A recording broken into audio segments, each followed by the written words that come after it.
menyangka bahwa itu semua dapat mengekalkan kebahagiaan, dapat menunjang kehidupan yang langgeng.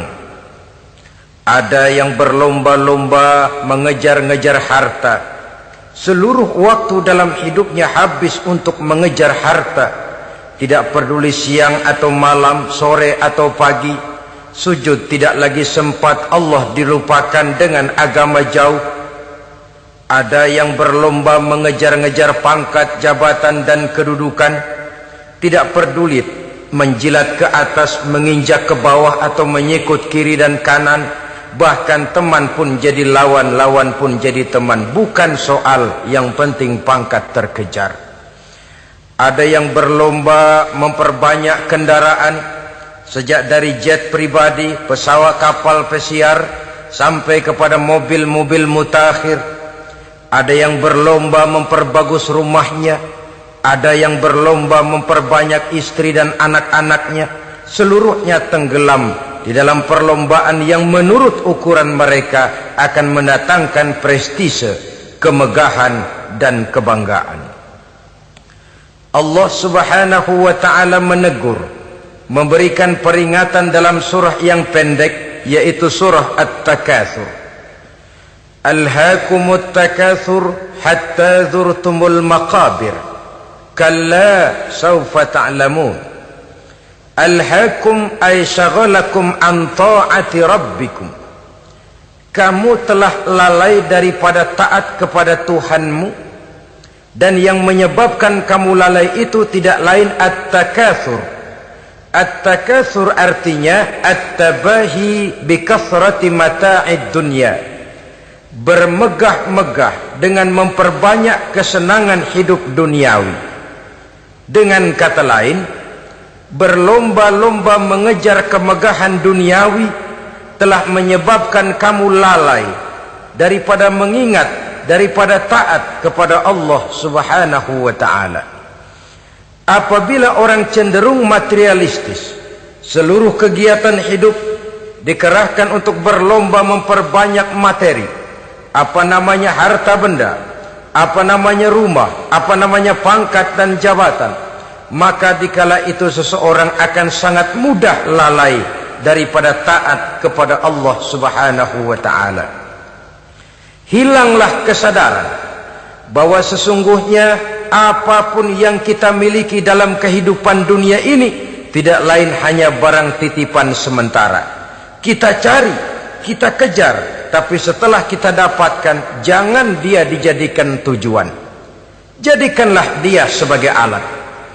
Apabila harta benda duniawi sudah dijadikan sebagai tujuan daripada kehidupan, maka sesungguhnya kita sudah terseret dalam satu siklus, satu lingkaran setan yang tidak akan pernah berujung. Sebab manusia dalam berhadapan dengan materi duniawi tidak akan pernah mengenal kata cukup, tidak akan pernah mengenal kata puas, dan tidak akan pernah bertemu dengan titik. Selalu koma, selalu kurang, selalu tidak ada cukupnya. Apalagi kalau bicara soal keenakan, kenikmatan, kesenangan, itu cuma sekedar sudut pandang saja. Saudara barangkali kalau menghayal akan berkata, alangkah enaknya jadi menteri, naik mobil empuk ber-AC kemana-mana disambut. Menteri juga barangkali akan berhayal seperti saudara, alangkah enaknya jadi rakyat biasa, bebas duduk angkat kaki di warteg tanpa ada yang mengamankan, tanpa harus terikat oleh protokol-protokolan, tanpa harus diatur ini dan itu. Jadi perbedaan cuma sudut pandang saja. Mungkin tukang bakso melihat tukang cukur itu enak, sebab kepala siapa saja bisa dipegang. Tapi barangkali juga tukang cukur melihat tukang bakso itu enak, dan begitulah selanjutnya. Keenakan cuma perbedaan sudut pandang. Saudara-saudara kaum muslimin rahimakumullah, oleh sebab itu agama memberikan kesadaran, seluruh yang kita miliki, yang dititipi oleh Allah dalam kehidupan ini berupa materi keduniaan, hakikatnya adalah alat dan bukan sebagai tujuan. Apabila alat sudah kita jadikan tujuan, kita akan terjebak ke dalam satu perlombaan yang justru akan mencelakakan kita sendiri. Inilah yang saya maksud dengan sirkuit celaka. Perlombaan yang hanya membuat kita jerih, payah, keringat bercucuran, tenaga terkuras, tapi tidak akan pernah sampai ke garis finish. Karena memang tidak ada garis finishnya. Betapapun jauhnya satu perlombaan, dia mesti punya garis finish. Tapi kalau sudah at-takatsur, berlomba bermegah-megah diri, maka barangkali tidak akan pernah ada garis finishnya. Kita akan terseret dalam lingkaran setan, berputar di seputar itu tanpa tahu kapan berhenti dan di mana titiknya. Agamalah yang memberikan kesadaran. Alhaakumut takatsur. Bermegah-megahan telah membuat kamu lalai daripada taat kepada Allah Tuhanmu. Semua sadar bahwa kita diciptakan tidak lain adalah untuk mengabdi kepada Allah. Nilai pengabdian ini sering lentur, nilai pengabdian ini sering luntur, manakala kita sudah berlomba-lomba, bermegah-megah dengan materi kehidupan dunia. Islam jelas tidak menganjurkan penganutnya jadi orang miskin. Bahkan Imam Ali karramallahu wajhah pernah mengatakan, kemiskinan bisa menyebabkan kekufuran. Ayat yang pertama turun juga kita tahu, Iqra, baca olehmu. Kan seolah-olah Quran cuma tidak langsung saja bilang, hai orang Islam, kamu jangan jadi bodoh. Kebodohan menimbulkan kemiskinan, kemiskinan mendekatkan kita kepada kekufuran. Jadi miskin sama kufur tetangga. Artinya dalam kondisi miskin, kemudi hati itu mudah terombang-ambing. Oleh sebab itu sering kemiskinan umat Islam ini dimanfaatkan oleh orang-orang lain untuk menyebarkan agamanya. Padahal agama adalah soal keyakinan yang tidak mungkin ditunjang dengan supermi, ditunjang dengan beras, pakaian, obat-obatan, beasiswa. Agama adalah soal keyakinan. Keyakinan adalah soal kebenaran, dan kebenaran itu adalah milik bersama. Tujuan diciptakannya manusia tidak lain adalah untuk melaksanakan ibadah. Kalau orang tenggelam dalam perlombaan memperbanyak harta, mempertinggi kedudukan, memperindah segala macam yang sifatnya duniawi, biasanya itu akan membuat dia lalai dari taatnya kepada Allah Azza wa Jalla. Kadang bukan hanya lalai daripada taat, juga sering terjebak kepada maksiat. Karena kalau pola pandang dan tolok ukur sudah benda duniawi semata-mata, sangat tidak mustahil orang lalu terjebak ke dalam prinsip menghalalkan segala cara. Asal sudah tujuan tercapai, cara apapun halal. Akhirat nomor 18. Nah, bukankah memang barangkali kita sejak kecil sudah dilatih untuk materialistis? Umpamanya kita hanya sering dilatih untuk takut kepada yang konkret-konkret saja, takut kepada yang nyata-nyata saja. Seorang ibu kalau menakuti anaknya, aduh nak, kenapa ini kau kerjakan? Kalau bapakmu tahu, waduh, habis kamu. Nah, kita lihat, kalau bapakmu tahu, kalau polisi tahu, kalau hansip tahu, kalau satpam tahu. Tapi jarang seorang ibu menanamkan kepada anak, nak, kenapa ini yang kau lakukan, nak? Bukankah kau tahu Allah lihat, Allah tahu, Allah dengar, Allah, nak? Diajarkan takut kepada yang gaib. Karena kalau takut dia kepada polisi, dia pasti bisa cari tempat lain dong yang polisi kagak lihat. Kalau takut dia kepada satpam, minggir dong ke tempat yang kira-kira satpam nggak lihat. Tapi kalau sudah takut itu terpulang kepada Allah, kepada yang gaib, tidak sejengkal tanah pun yang terhalang dari pengetahuan Allah. Tapi itulah salahnya kita. Sejak kecil anak-anak sudah kita latih untuk takut hanya kepada yang konkret-konkret saja. Akibatnya sampai dia besar melembaga dalam kehidupannya. Dia nyolong, kata temannya, kamu nyolong ya? Iya. Kok nyolong sih? Emang? Kenapa nyolong? Biarin.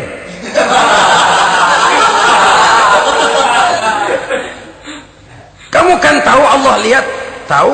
Kenapa nyolong juga? Biarin. Asal orang jangan lihat. Kalau Allah mah lihat, dia kagak ribut. Allah nggak ribut katanya. Nah, ini kan satu refleksi yang timbul daripada kenyataan. Jikalau orang hanya dijejali rasa takut kepada yang konkret-konkret saja, kepada yang zohir-zohir saja, yang akan tumbuh lalu mental kucing, sopan, tenang, kalem, ayem, nggelenggem. Kalau ada orang, sedikit orang meleng, kucing kelihatan watak aslinya. Saudara-saudara kaum muslimin rahimakumullah. Oleh sebab itulah maka agama lewat surah yang kita bicarakan pada pertemuan ini memberikan peringatan. Kala, jangan begitu dong. Kamu boleh mencari dunia, silahkan cari harta yang banyak, cari pangkat yang tinggi, tapi jangan itu membuat kamu lalai daripada taat terhadap Allah subhanahu wa ta'ala. Jangan karena keinginan mendapat harta yang sebanyak-banyaknya lalu melakukan segala macam cara asal tujuan tercapai. Itu sudah membuat kita lalai. Jangan karena ingin mengejar kedudukan yang tinggi lalu jilat atas injak bawah. Nggak mempan jilat, dukun dipakai.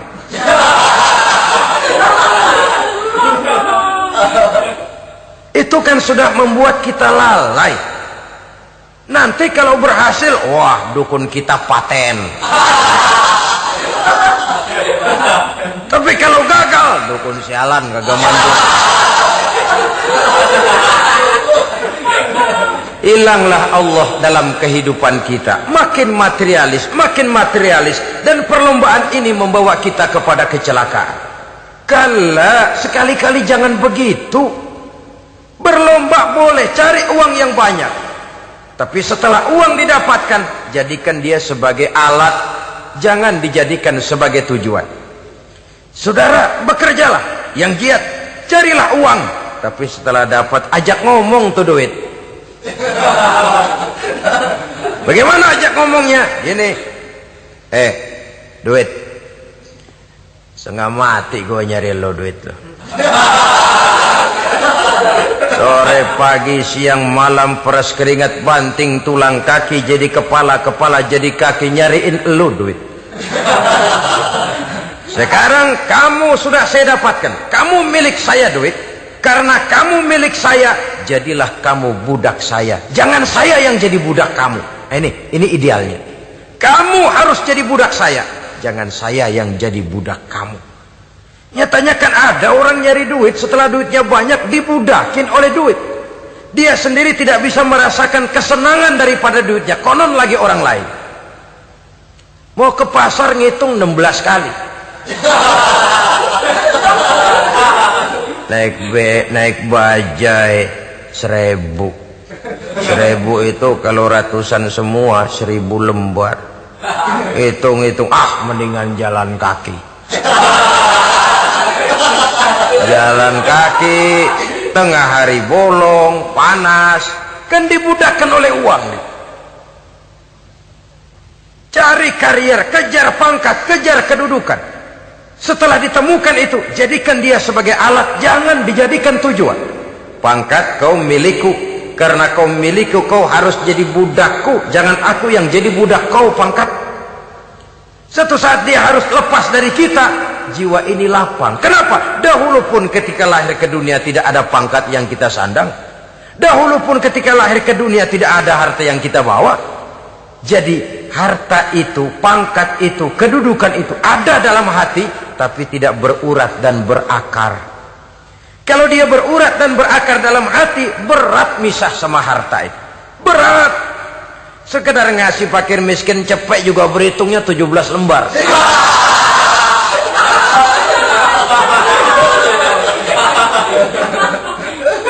Dengar di kantornya mau ada mutasi, pindah dia dari tempat basah ke tempat kering, baru berita burung udah meriang duluan. Ini nanti bagaimana, itu nanti bagaimana, ini nanti bagaimana. Kan tidak jarang orang yang kena apa istilah kerennya zaman sekarang itu post power syndrome. Post power syndrome ini pernah dianalisa oleh Nabi. Kata beliau, irhamu salasatan minan nas, sayangilah 3 macam manusia. Siapa mereka? Pertama, azizan zalla, orang terhormat yang jatuh hina. Ini yang sering terkena post power syndrome. Biasa kemana-mana dikawal, dihormati, datang ke tempat ini protokol siap, ini serba diatur, semua serba beres. Begitu jabatan selesai atau pensiun, habis orang gak indah-indah. Dia lihat orang diemin aja, orang diemin, orang tonton.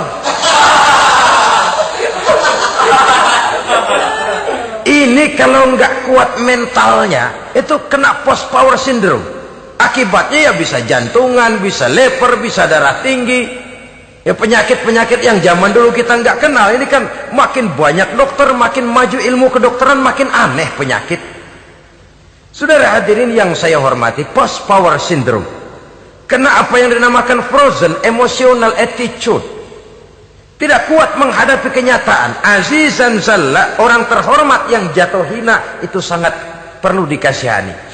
Yang kedua, ghaniyan qad iftaqar, orang kaya jatuh miskin. Ini juga sama.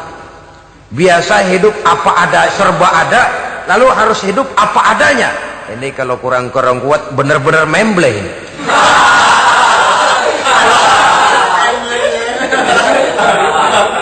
Kalau tidak kuat mentalnya, biasa hidup serba enak, serba nikmat, cuma kerjanya neken cek, main apa itu kredit card, macam-macam fasilitas dipunyai. Tahu-tahu jatuh bangkrut, jatuh miskin. Kalau tidak fondasi agamanya kuat, bisa gantung diri, bisa bunuh diri, bisa frustasi, bisa terkena psikosomatik, tekanan jiwa mempengaruhi faktor biologis. Timbullah tekanan, terjadilah penyakit aneh-aneh. Al-ghaniyan qad iftaqara, orang kaya jatuh miskin, itu perlu dikasihani. Yang ketiga, wa faqihan yal'abu bihil juhal, ahli fikih tapi dipermainkan oleh orang-orang bodoh. Hanya kebetulan orang bodoh itu punya kekuasaan. Hukum bisa dipesan.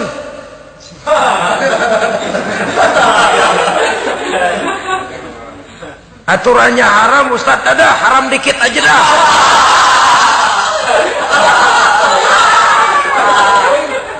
Sibuklah tuan fakih ini, ahli fikih ini mencari dalil kebet sana kebet sini supaya yang tadinya haram benar bisa jadi haram sedikit. Padahal yang minta ini orang bodoh, tidak ngerti agama. Cuma karena punya kekuasaan dipermainkan oleh orang yang fakih. Orang yang fakih ini dipermainkan. Kasihan orang yang seperti itu. Wa faqihan yal'abu bihil juhal, ahli fikih tapi dipermainkan oleh orang-orang bodoh. Akibatnya karismanya hilang, wibawanya lenyap. Dia menyangka bahwa dengan mengharam-haram sedikit-sedikit itu dia bisa mendapat keuntungan yang berganda-ganda, padahal akibatnya itu hanya akan membawa kecelakaan saja. Allah peringatkan benar, kala, sekali-kali jangan begitu. Cari uang yang banyak silahkan, ngejar kedudukan yang bagus boleh, bikin rumah yang hebat silahkan, ada kendaraan bagus silahkan, tapi jangan sampai kamu terjebak kepada sirkuit celakai, perlombaan yang tidak ada garis finishnya. Sering dicontohkan orang menghayal, melamun. Kamu kenapa nggak mau ibadah? Lah bagaimana mau sembahyang, saya di Jakarta masih ngontrak.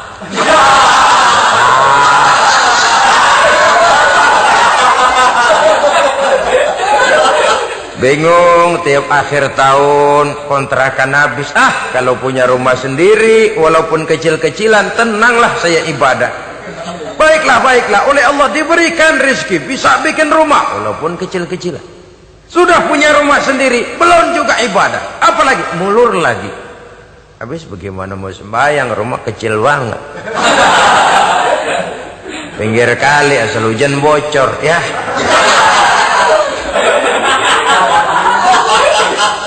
Kalau bisa punya rumah permanen, rajin dah ibadah dah. Iyalah, diberikan rezeki, bisa bikin rumah besar. kamarnya banyak, halamannya luas. Kendaraan belum ada, perabotan belum lengkap. Sudah ada kendaraan, belum kayak orang-orang. Sudah kayak orang-orang, masih sama dong, kudu di atas. Kapanlah selesainya? Kala, sekali-kali jangan begitu. Jangan kamu mengumpulkan harta bermegah-megah membuat kamu lalai dari taat kepada Tuhanmu. Engkau tinggalkan rukuk dan sujud, engkau jauh dari masjid, engkau kering dari kehidupan beragama. Sebab itulah maka pembangunan fisik material tidak bisa dipisahkan dengan pembangunan mental spiritual. Tidak hanya cuma dalam teori, tapi juga harus dalam praktek.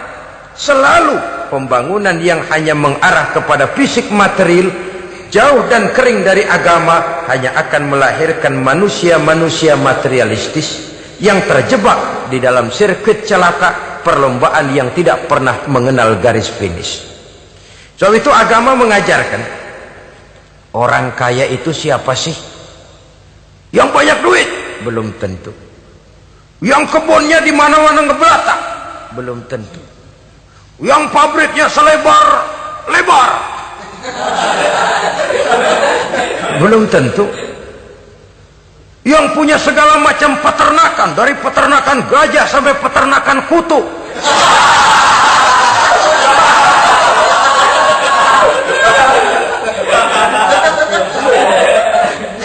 Belum tentu.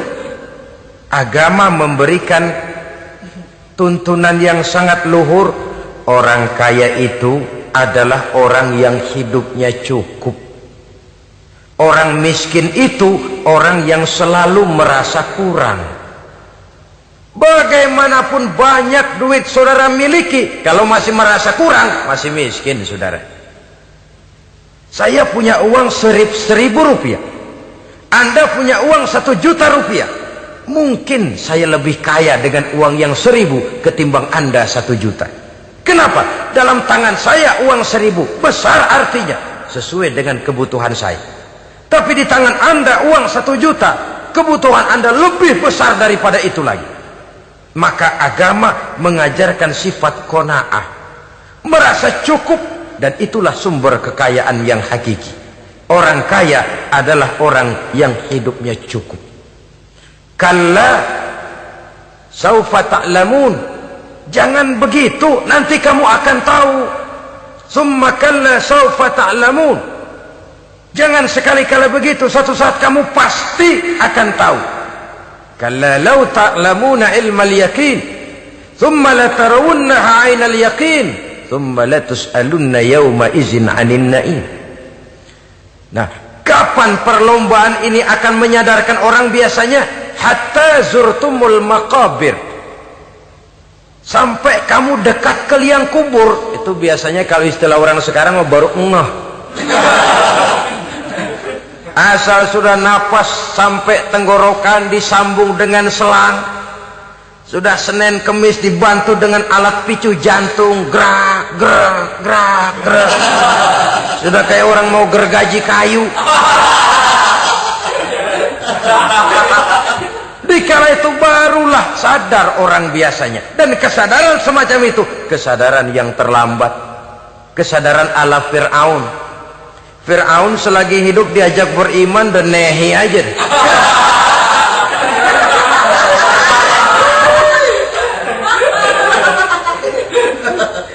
Tapi ketika dia tenggelam di lautan merah bersama seluruh tentaranya, dikala napas hampir terputus, keluar ucapannya, amantu bi Rabbi Musa wa Harun.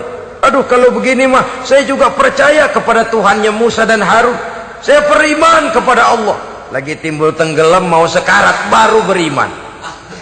Hatta zurtumul maqabir, kamu telah lalai dari sebab bermegah-megah sampai kamu masuk ke liang kubur, dekat ke liang kubur. Kalimat zurtum di sini menjelaskan bahwa kubur itu tidak selamanya. Zurtum itu dari kalimat zaro ya zuru, berziarah. Orang berziarah kan sebentar. Ke kubur itu sama dengan berziarah kita di situ. Sebentar, tidak akan selamanya, tidak akan kekal dalam kubur. bahwa kubur itu cuma satu halte dari sekian halte yang harus kita jalani. Hatta zurtumul maqabir ay mutum wa dufintum fil kubur, sampai kamu mati dikubumikan dalam kubur, barulah kamu sadar bahwa perlombaan itu hanya sia-sia, bahwa perlombaan itu tidak akan pernah mengenal garis finish, bahwa perlombaan itu akan membuat kamu celaka. Begitulah umumnya kebanyakan orang yang terjebak ke dalam paham materialis, baru menyadari kesalahan langkahnya pada saat napas sudah sampai di tenggorokan. Ternyata uangnya yang miliaran rupiah tidak sanggup menyambung nafasnya. Ternyata kendaraan yang serba mewah berkilat tidak sanggup meneruskan kehidupannya. Ternyata pangkat jabatannya yang tinggi yang membuat dia menyebabkan temannya jadi lawan, lawannya jadi teman, tidak akan sanggup menghentikan sang malaikat maut. Kalau keadaan sudah begitu, baru sadarlah kita terlambat. Karena saat seperti itu akan dihadapi oleh setiap orang. Kala, jangan begitu. Sadarlah kamu bahwa kalau sudah dekat ke liang kubur kamu baru insaf, itu terlambat. Sebelum nafas sampai di tenggorokan, pintu tobat masih selalu terbuka. Tapi manakala nafas sudah sampai di tenggorokan, tertutuplah pintu tobat untuk orang yang bersangkutan. Oleh sebab itu, perlombaan dengan bermegah-megah terhadap materi duniawi, tolok ukur dan pandangan hidup yang terbatas kepada wujud benda semata-mata, memang sering menyebabkan orang lalai, sering menyebabkan orang lupa diri, tidak sadar tentang hakikat yang terpenting dari kehidupan ini, yaitu tentang dari mana dia datang, di mana dia sekarang, dan kemana dia akan pulang. Sungguh, ilmu pengetahuan tidak akan pernah mampu menjawab persoalan ini. Sungguh, filsafat juga tidak berdaya menghadapi pertanyaan seperti ini. Hanya agama yang mampu memberikan kepastian batin tentang hakikat dari mana kita datang, di mana kita sekarang, dan kemana kita akan pulang. Makin kita renungi pertanyaan ini, makin kita menemukan diri sendiri. Dan makin kita menemukan mengenal diri sendiri, kita akan semakin mengenal Allah subhanahu wa ta'ala. Semakin kita mengenal Allah, maka akan semakin terpanggil kita untuk dekat dengannya, mentaati segala perintahnya, dan berupaya menjauhi segala yang dilarangnya. Dengan demikian selamatlah kita dari satu perlombaan yang hanya akan menyeret kita kepada menghalalkan segala cara, jauh dari agama, jauh dari Allah, bahkan jauh dari sesama manusia. Karena umumnya perlombaan seperti ini akan cenderung melahirkan manusia yang egois. Muslimin rahimakumullah. Lebih jauh, mari kita mengikuti peringatan Allah dalam surah Al-Munafiqun ayat 9. Di sini Allah Subhanahu wa taala mengingatkan, A'udzu billahi minasy syaithanir rajim. Ya ayyuhalladzina amanu la tulhikum amwalukum wala auladukum an dzikrillah wa may yaf'al dzalika fa ulaika humul khasirun. Hai orang-orang yang beriman, jangan sampai hartamu dan anak-anakmu melalaikan kamu daripada mengingat Allah. Wa may yaf'al dzalik, barang siapa yang melakukan hal seperti itu, fa ulaika humul khasirun, maka merekalah sesungguhnya orang-orang yang merugi. Rugi dunia, rugi akhirat. Disebutkan di sini dua hal yang sering menyebabkan kita jadi lalai. Amwal dan aulad. Harta dan anak-anak. Materi dan keluarga. Perlombaan di dalam mengumpulkan materi sering menyebabkan kita menjadi lalai. Begitu juga amanah berupa anak ini sering kita lalaikan atau sering membuat juga kita menjadi lalai. Kita lalaikan dalam arti bahwa keduanya, baik harta, baik anak, merupakan amanah dari Allah. Setiap orang tua akan dimintakan pertanggungan jawab. Apabila kita lalaikan amanah ini, maka resikonya akan kembali juga kepada kita. Tapi satu hal yang jelas dalam ayat 9 surah Al-Munafikun ini, bahwa perlombaan memperbanyak harta dan anak-anak yang masuk dalam kelompok at-takatsur itu tadi akan menyebabkan orang khasiru, termasuk ke dalam kelompok orang-orang yang rugi. Perlombaan yang hanya akan membawa kerugian semata-mata. Kemudian di dalam satu hadis Rasulullah sallallahu alaihi wasallam memberikan peringatan. Beliau bersabda, "Iza azzamat ummati dinaran wa dirhaman, nuzi'at minha haibatul Islam. Wa iza tasabat ummati saqatat min ainillah. Wa iza turikatil amru bil ma'rufi wan nahyu 'anil munkari, hurimat 'alaihim barakatul wahyi." Ada tiga hal yang kalau kita kerjakan akan menimbulkan tiga macam akibat di dalam hadis ini. Pertama, iza azzamat ummati dinaron wa dirhaman. Apabila umatku sudah mengagung-agungkan dinar dan dirham, artinya kalau umatku sudah jatuh menjadi umat yang materialistis, segalanya diukur dari dinar dan dirham. Dinar dan dirham ini kalau bahasa Inggrisnya dokat.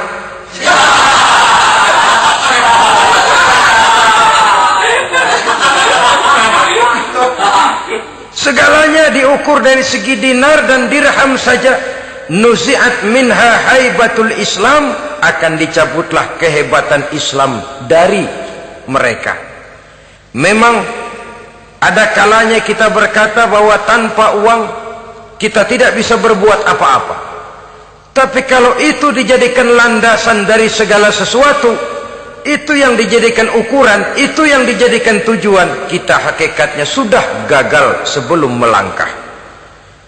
Apapun saja profesi kita, apabila sudah menjadi pendewa dinar dan dirham, akan hilanglah kehebatan Islam, akan dicabut kehebatan Islam itu. Umat Islam bisa dibeli, ulama bisa dikontrak, kiai bisa dicarter. Saudara hadirin ma'asyiral muslimin rahimakumullah, apabila umatku sudah membesar-besarkan dinar dan dirham, bermegah-megah dengan itu, berlomba-lomba memperbanyak itu yang menjadi tujuan dan tolok ukur dari segala kegiatan, nuzi'at minha haibatul Islam, akan dicabutlah kehebatan Islam. Hilang itu wibawa. Walaupun dia bernama umat mayoritas dalam jumlah, tetapi dia minoritas dalam peranan. Mayoritas dalam bilangan, tapi minoritas dalam percaturan kegiatan hidup ini. Kita ingat di zaman pengembangan Islam di masa Rasulullah sallallahu alaihi wasallam, mereka berlomba-lomba mengorbankan dinar dan dirhamnya untuk kepentingan agama, bukan mengorbankan kepentingan agama untuk mencari dinar dan dirham. Kita di zaman sekarang sering terjadi penjungkiran nilai, terbalik yang kita amalkan. Nabi Ibrahim mengorbankan putranya Ismail untuk kepentingan agama. Kita sering sekarang ini mengorbankan kepentingan agama untuk anak-anak kita. Dulu anaknya yang dikorbankan buat agama, sekarang agamanya dikorbankan buat anak. Dulu dinar dan dirham dibelanjakan untuk menopang agama, sekarang agama dijadikan alat untuk mencari dinar dan dirham. Saudara-saudara kaum muslimin rahimakumullah, memang apabila dinar dan dirham digunakan untuk penyangga perjuangan, itulah idealnya. Saya katakan tadi, dinar, dirham, uang, dunia cuma sekedar alat, bukan sekedar tujuan. Kita memerlukan alat ini. Membangun pesantren tidak cukup dengan semangat, Membangun rumah sakit Islam tidak cukup dengan pidato. Membangun masjid tidak cukup dengan semangat menggebu-gebu. Kita perlu semen, kita perlu pasir, kita perlu batu kali, kita perlu besi, dan itu semua beli. Tidak turun dari langit seperti turunnya embun di waktu pagi. Tidak mungkin rumah sakit Islam muncul ke permukaan hanya dengan simsalabim abracadabra.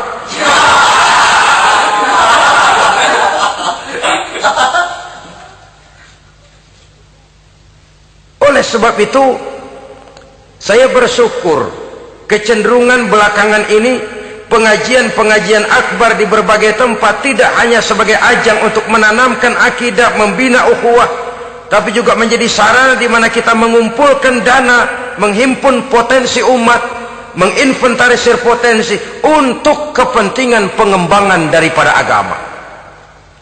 Meskipun ada satu dua orang yang salah paham tentang ini, sampai kemudian saya mendapat satu merek yang cukup tidak enak untuk didengar, mengkomersilkan pengajian katanya, karena memang ada pengajian yang menggunakan sistem karcis, sebenarnya juga tidak etis.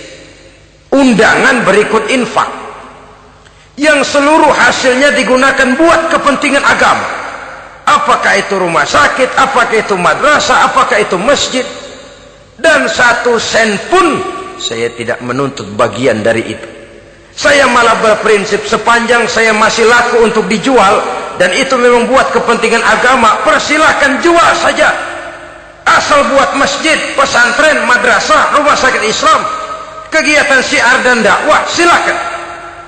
Tapi kalau sudah dijual buat kepentingan pribadi, memperkaya diri sendiri, tentunya dunia akhirat sulit untuk ridho kepada tingkah laku yang semacam itu. Kita memerlukan dana, umat di daerah membangun memerlukan dana, dan dana itu tidak hanya datang begitu saja. Kita bersyukur bahwa untuk menghadiri pengajian sekarang ini orang mau mengeluarkan uang, mau memberikan infak dengan ikhlas, tidak dengan keterpaksaan. Kenapa tidak? Sehingga ini lalu diinventarisir untuk kepentingan pembangunan agama. Ratusan juta rupiah terkumpul dari pengajian-pengajian rutin ini, pengajian-pengajian akbar ini. Puluhan masjid terbantu, rumah sakit Islam terbantu, musola selesai. Ya walaupun tidak lalu semuanya beres, tapi gemaknya itu sudah cukup menyentuh untuk menyadarkan orang bahwa harta baru kekal kalau dia sudah dibelanjakan di jalan Allah. Nah, yang celaka kalau dinar dan dirham itu yang dijadikan tujuan. Mengadakan pengajian semata-mata untuk cari uang, uangnya buat kantongnya dewe. Itu yang membuat dicabutnya kehebatan Islam itu. Segalanya diukur dari sudut itu. Sehingga ketika seseorang datang bertanya tentang hal-hal yang berkaitan dengan ini, maka hal semacam ini sesungguhnya satu nikmat yang perlu kita syukuri sepanjang menginventarisir potensi umat benar-benar digunakan buat kepentingan daripada agama kita. Jadi peringatan tegas dari Nabi ini, iza azzamat ummati dinaron wa dirhaman nuzi'at minha haibatul Islam. Apabila umatku sudah mengagung-agungkan dinar dan dirham, maka akan dicabutlah kehebatan Islam dari tengah-tengah mereka. Remeh saja orang memandang kita, enteng saja orang memandang kita. Satu. Yang kedua, patuhlah mereka dalam pandangan Allah. Kalau sesama umat ini sudah saling menjelekkan, apakah yang menjelekkan itu lebih bagus dari yang dijelekkan di hadapan Allah? Dua-duanya sama rendahnya. Pribadi saya mungkin puas kalau saya bisa menghantam saudara di depan umum, menjelek-jelekkan nama saudara. Tapi lebih baikkah saya dalam pandangan Allah? Sama rendahnya dengan orang yang saya jelekkan. Itu pun kalau yang dijelekkan benar-benar jelek. Kalau cuma sekedar fitnah, wah lebih celaka lagi nasib si orang itu tadi. Ini artinya menyadarkan kita bahwa umat ini sudah diikat dengan akidah. Beraneka ragam kita, tapi harus ada kebersamaan. Berbeda kita, tapi harus satu, sebagai satu ummatan wahidah, satu umat yang satu. Oleh sebab itu, persamaannya lah yang harus kita angkat ke permukaan, bukan perbedaannya yang kita perbesar. Sudah datang waktunya umat Islam bangun dari tidurnya, jangan lagi dibuai oleh irama mayoritas. Sudah lewat masanya kita bertengkar karena persoalan-persoalan kecil yang tidak prinsip. Sudah datang waktunya umat Islam bersatu, menyusun saf yang lebih lurus, oleh karena ia dihadapkan kepada tantangan-tantangan yang tidak semakin ringan. Kalau kita bertengkar dengan kita, kalau kita saling mencaci sesama kita, bukankah Yahudi tepuk tangan? Bukankah Nasrani menari-nari? Bukankah pihak ketiga akan menangguk di air keruh? Dan kerugian akan terpulang kepada kita semua. Tapi inilah realita, bahwa yang kita hadapi ini sesungguhnya musuh kita di luar kita, bukan di dalam kita. Apakah itu kemiskinan, kebodohan, maksiat, munkarat, ketidakadilan, kezaliman, kesewenang-wenangan, dan lain sebagainya. Yang musuh jadikan musuh, yang teman mari kita rangkul. Jangan terbalik, teman dimusuhi, musuh malah dirangkul. Maka berpesta poralah musuh-musuh Islam ini. Saudara-saudara kaum muslimin rahimakumullah, Nabi memperingatkan dengan tegas, wa iza tasabat ummati saqatat min ainillah. Jikalau umatku sudah saling mencaci maki, sudah saling berbantah-bantahan, jatuhlah mereka dalam pandangan Allah. Satu ayat menjelaskan, jangan sebagian kamu meremehkan, yaskhar, mengecilkan, menganggap enteng orang lain. Boleh jadi yang dihina, diremehkan, dianggap enteng itu nilainya lebih bagus daripada yang menganggap enteng. Dan hakikat segala sesuatu itu cuma kembali kepada Allah. Di sanalah penilaian finalnya. Manusia hanya melihat yang zahir. Makin banyak harapan hidup ini kita gantungkan kepada manusia, makin banyak kita harus bersiap untuk kecewa. Saudara-saudara kaum muslimin rahimakumullah. Kemudian yang ketiga peringatan dari baginda Nabi, wa iza turikatil amru bil ma'rufi wan nahyu 'anil munkari hurimat 'alaihim barakatul wahyi. Apabila amar ma'ruf dan nahi munkar telah ditinggalkan, maka akan hilanglah keberkahan wahyu, akan hilanglah keberkahan Quran, akan sirnalah keberkahan agama. Amar ma'ruf dan nahi munkar ditinggalkan, artinya di tengah masyarakat sudah tidak ada lagi yang menyerukan ini baik, ini tidak baik, ini halal, itu haram. Mari kita sholat, mari makmurkan taklim, santuni yatim piatu, makmurkan masjid.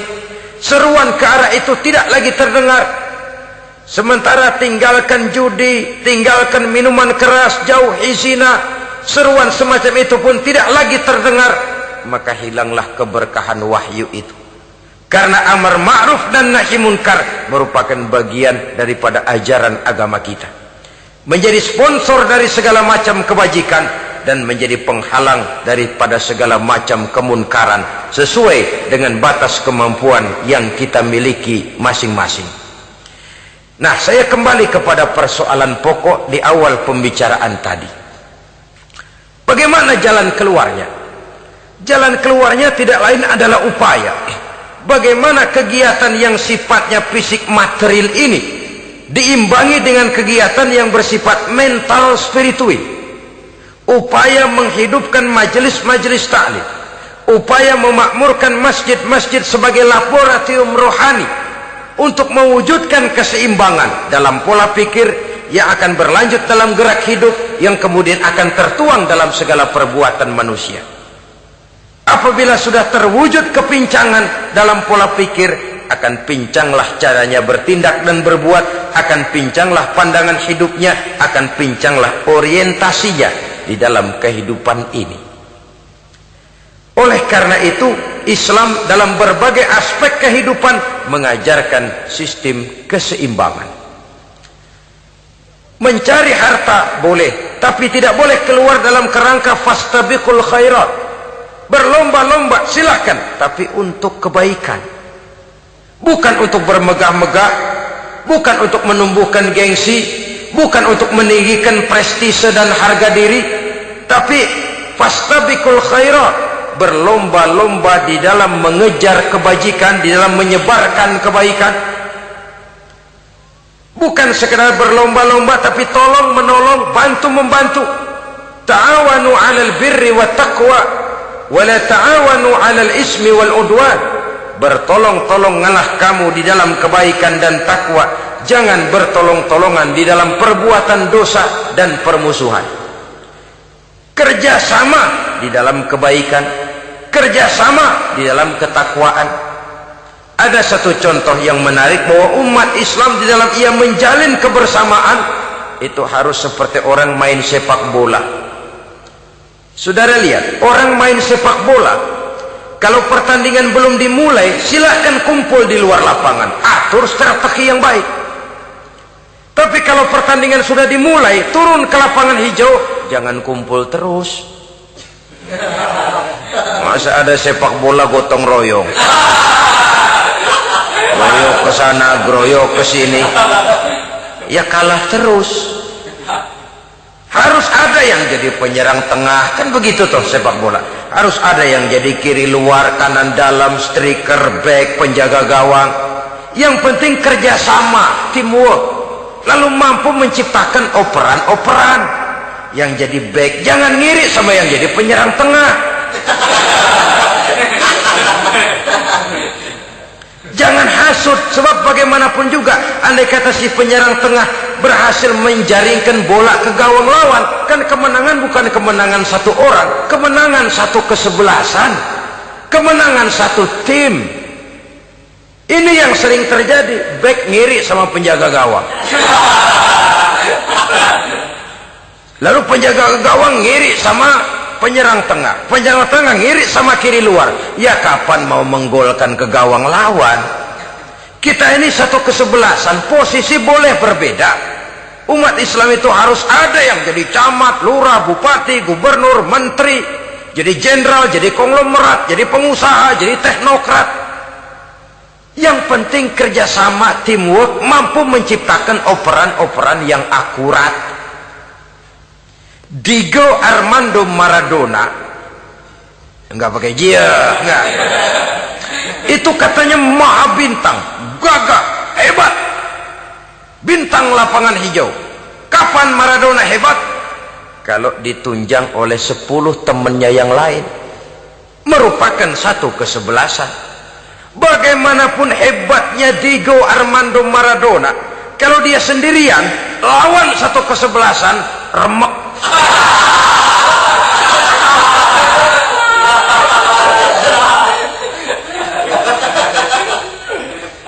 Dia hebat, dia jenius, dia maha bintang karena dapat operan dari teman-temannya. Bukan jegalan, operan.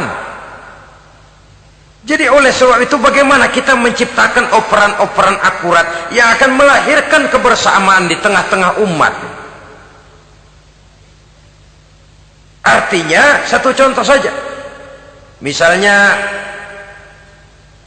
seorang pengusaha besar, oleh karena kesibukannya di dunia bisnis, tidak perlu jadi ketua pembangunan musola, tapi kalau ada musola belum selesai, operan. Operannya itu yang penting. Apa yang dioper itu? Semen, apa batu kali, apa besi, yang penting operan. Operannya akurat. Kadang-kadang ada terjadi juga frustasi ngelihat lawan kesebelasannya terlalu kuat, ngoper ke gawang sendiri, jebol. Kan sering terjadi begitu. Muslim didukung oleh umat Islam, ketika punya posisi menguntungkan malah mempersulit Islam. Ini kan ngoper ke gawang sendiri, bunuh diri namanya. Boro-boro jebolin gawang lawan, asal jangan bunuh diri juga lumayan. Jadi kalau saja kita mampu menciptakan kebersamaan seperti ini, baju boleh berbeda. Seorang muslim boleh dibungkus baju ABRI, boleh dibungkus baju dokter, boleh dibungkus baju teknokrat, boleh dibungkus baju konglomerat, sekedar baju. Tapi kalau terbukalah baju itu, kelihatan dadanya, terbersit nilai imannya, meresap sampai ke tulang sumsumnya. Dan pada saat Islam dikuti-kuti, akan timbul kecintaannya, akan timbul, saya muslim dan saya bangga dengan Islam saya muslim dan saya mau berbuat untuk Islam saya muslim dan saya siap mati untuk Islam saya. Dengan baju apapun dia terbungkus, kalau roh, jiwa dan semangat semacam ini tertanam, saya yakin kita umat Islam akan mampu berbuat lebih banyak dengan mewujudkan operan-operan akurat yang sangat diharapkan oleh umat itu tadi. Oleh sebab itu, saudara-saudara kaum muslimin rahimakumullah, baju boleh berbeda, bendera boleh beraneka warna, tapi jikalau bernama muslim, persamaannya yang dicari, jangan perbedaannya yang diperbesar.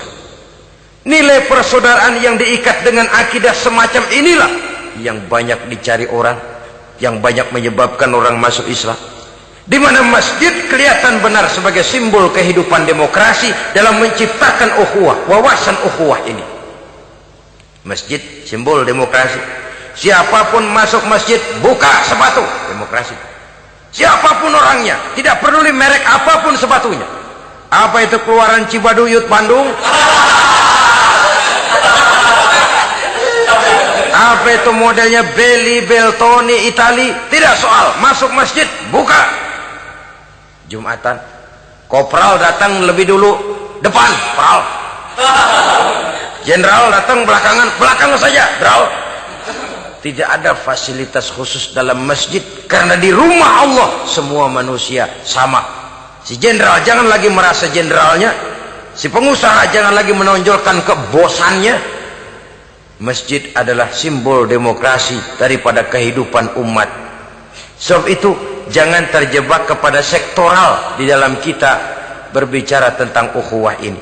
Kita boleh terbungkus dengan baju apapun, tapi kalau di balik baju itu tidak lain jiwa Islam yang mau berkorban, mau mengeluarkan harta, bahkan siap mati untuk Islamnya, maka kebersamaan itu akan mudah kita wujudkan. Tapi sepanjang kita berpecah belah, sepanjang kita centang perenang, maka tidak akan banyak yang bisa kita lakukan. Satu-satunya perlombaan yang bukan hanya dibolehkan tapi bahkan sangat dianjurkan oleh agama, yaitu fastabiqul khairat, berlomba-lombalah di dalam kebaikan, berlomba-lomba di dalam memakmurkan masjid, berlomba-lomba di dalam menghidupkan majelis-majelis taklim, berlomba di dalam menegakkan yang ma'ruf dan menghancurkan yang munkar, berlomba di dalam menyantuni yatim piatu. Tapi prakteknya kan kadang-kadang terbalik. Kalau sudah kumpul yang diakur-akurin, udah nambah kebon belum? Pabrik udah diperluas belum? Bisnis sudah sejauh mana? Belum pernah ada ketemu lalu kongko masjidnya udah digedein ya? Jarang yang ngomong begitu. Madrasahnya sudah bagaimana? Sejauh mana? Mesti yang enak itu ya nyocok-nyocokin. Bagaimana rumahmu sudah? Bagaimana kendaraanmu? Bagaimana pesawatmu? Bagaimana bukankah itu juga takasur? Dari obrolan kan nanti yang belum kan timbul panasnya. Gile dia udah beli gituan, gue belum. Timbul panasnya, lalu berusaha, berlomba lagi, bersaing lagi, berlomba lagi, bersaing lagi. Walaupun persaingan perlu, karena tanpa persaingan orang jarang mikir. Hidup itu kalau nggak ada tantangan kan tidur kita. Orang hidup smooth gitu ya, jalan tenang, setenang ya nggak maju orang itu. Orang itu baru bisa mengalami kemajuan kalau dia sudah dihadapkan kepada tantangan, gemblengan, gojlogan, fitnahan, hinaan, caci maki. Persaingan itu perlu supaya orang mikir. Kalau mikir dia berbuat, kalau dia berbuat dia bisa maju. Tapi persaingan yang sehat, bukan persaingan yang lalu menimbulkan fitnah, menghancurkan nama baik orang lain, yang dilatar belakangi oleh sifat hasud, dendam, iri hati, lalu menghalalkan segala cara. Tidak, bukan itu. Persaingan yang sehat ini akan menjadi alat picu agar orang lalu berlomba di dalam kebaikan. Satu-satunya perlombaan yang bukan hanya boleh tapi bahkan sangat dianjurkan oleh agama, berfastabiqul khairat, berlomba-lomba di dalam berbuat kebaikan. Berlomba-lomba membangun masjid bukan berarti di sebelah masjid bangun masjid lagi, bukan. Kadang-kadang karena ada fastabiqul khairat, berlomba-lomba, nggak apa-apa dah. Di sebelah masjid bikin lagi masjid. Akhirnya azan perlombaan main kenceng-kencengan. Bukan itu yang diinginkan tentu, bukan itu. Bagaimana memakmurkan masjid, bagaimana memfungsikan masjid, bagaimana membina umat dan lain sebagainya. Jadi pembicaraan ke arah itu akan menimbulkan rangsangan untuk berlomba di dalam kebaikan. Kalau dia kok bisa menata masjidnya sampai makmur, jamaah senang datang ke sana, anak-anak muda betah di masjid, kenapa saya tidak? Apa konsepnya? Nah, ini kan berlomba, tapi berlomba dalam kebaikan. Kalau dia bisa menghimpun anak-anak muda lalu diarahkan kepada jalan yang positif, kenapa saya tidak bisa? Dia punya potensi yang saya juga punya. Berlomba di dalam kebaikan. Perlombaan semacam ini akan memberikan ketentraman karena jalan yang ditempuh jalan ibadah. Tapi kalau perlombaan materi, at-takasur tadi, yang timbul bukan ketentraman, panas. Karena panas, udah dekat, panas kan tetangganya hasud, dengki, iri hati, sakit, demam, orang lain maju, meriang. Lah kalau sudah begitu, hasud yang jadi bisikan hati, ya sudah, segala macam cara dilakukan untuk menjatuhkan orang lain. Dan itu sudah bukan lagi persaingan yang sehat. Saudara-saudara kaum muslimin rahimakumullah. Oleh sebab itu kita tutup pertemuan singkat kali ini dengan satu kesimpulan, bahwa harta adalah sekedar alat, bukan tujuan di dalam kehidupan. Tanpa harta barangkali orang sulit untuk bahagia, tapi harta semata-mata tidak merupakan jaminan bahwa orang lalu akan bahagia. Termasuk di dalam kata harta ini pangkat, jabatan, kedudukan, anak, istri, keluarga, rumah, tanah, pabrik, kebun, peternakan, dan lain sebagainya. Perlombaan yang dianjurkan di dalam agama adalah perlombaan untuk berbuat kebaikan.